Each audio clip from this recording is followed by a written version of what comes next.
Hi, my name is Robert Chelle with Chelle Law, and I'm an attorney that assists physicians with employment contract and independent contractor agreement issues. Today I'm going to talk about physician compensation in RVU review. So when I'm reviewing a contract with a physician and they're paid in some kind of RVU-based model, perhaps they're bonus and RVUs as well, what to look for as far as red flags, and then kind of what they can expect as far as compensation in the future. So first, what is an RVU? It's a relative value unit. The Center for Medicare Services releases a list every year, and then every encounter or CPT code has an RVU value assigned to it. And so if you're going to pay somebody purely on RVUs, very simply, you just multiply the RVUs they generated times a compensation factor, which is a monetary value, usually somewhere between $40 to $90 for physicians, and that's based upon specialty. So some of the higher acuity specialties who are doing more complex things will get paid a higher amount as far as their compensation factor. And so when you enter into a job, most of the time, if you're paid via RVUs, you're in a hospital or healthcare network.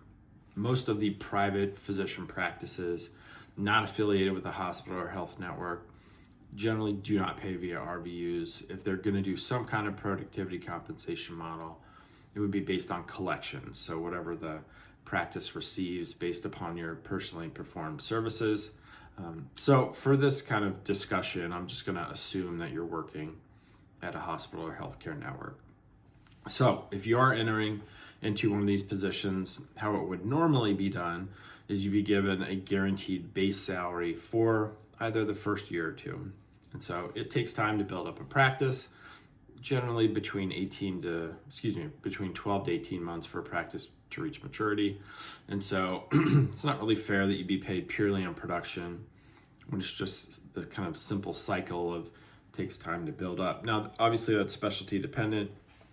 If you're out building up a pediatric clinic or family medicine or cardiology or anything that's kind of outpatient based, it just takes time to build up. Even if you're moving into an existing practice, even if you're replacing somebody, it simply takes time for a physician to get comfortable with how they do things. Maybe it's a new EMR. Maybe you don't have a scribe if you're used to having a scribe, or you don't have enough MAs. Whatever the practice is inefficient. So not really fair to make the physician pay financially for just the normal cycle of learning. And so, as I said before, if you had a guaranteed base in year one, they would then take your RVU production, usually from the last 3 to 6 months, and then whatever that was generated from that, they would take a kind of a draw. And so let me just give you some numbers. So let's just say you're paid, I'm just using this for an example, $120,000 a year, right? It's simple, around $10,000 per month. And so let's say you generated $60,000 via RVUs in the last half of the year.